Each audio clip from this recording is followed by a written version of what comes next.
English મીડિયમવાળા proud ગુલામો હોય ને, જેને મારા છોકરાને તો ગુજરાતી વાંચતા જ નથી આવડતું, એનું કામ જ નથી, અમારે દેતા જ નહીં એક્ઝામ. ગ્રાસરૂટ સાથે જોડાયેલા લોકો જોઈએ છે.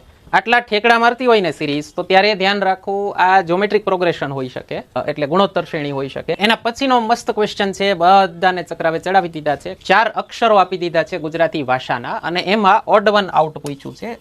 નમસ્તે મિત્રો, આપણી કોન્સ્ટેબલ 2025ની એક્ઝામ લેવાઈ ગઈ છે. આપણે હમણાંથી એક પ્રથા શરૂ કરી છે. આનું પણ મેથ્સ રીઝનિંગનું પેપર સોલ્યુશન લઈને આવ્યા છીએ તમારી પાસે, અને વૈદિક ગણિતની મેથડથી સોલ્વ કરશું પેપર આપણે.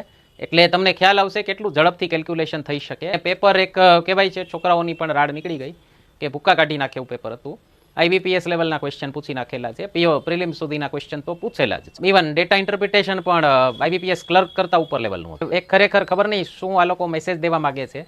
PSIનું પેપર અતિ સહેલું હતું અને કોન્સ્ટેબલનું પેપર અતિ અઘરું એમ. એટલે કદાચ એવું લાગ્યું કે જોઈને કે ક્યાંક પેપર અદલા બદલી નથી થઈ ગઈ ને, PSIનું કોન્સ્ટેબલમાં દેવાઈ ગયું હોય, કોન્સ્ટેબલનું PSIમાં દેવાઈ ગયું હોય. પણ છતાં નંબર ઓફ ક્વેશ્ચનમાં તો ભૂલ નહોતી, એટલે કંઈક પેપર સેટ કરવાના લેવલે કંઈક ગડબડી થઈ છે. આ પેપર જોઈ અને તમે ખાસ કહેશો કે વૈદિક મેથ્સ વગર આ ટાઈપના પેપર સોલ્વ કરવા અઘરા, એટલે તમને પસીના છૂટી જાય. અને વૈદિક મેથ્સની શોર્ટકટ્સ ખ્યાલ હોય તમને, તો તમે સરસ મસ્ત તમે કમ્ફર્ટેબલ આપી શકો એક્ઝામ. બાકી તમે બાઇકની રેસમાં સાયકલ લઈને ઉતર્યા હો એટલી તકલીફ તમને થાય.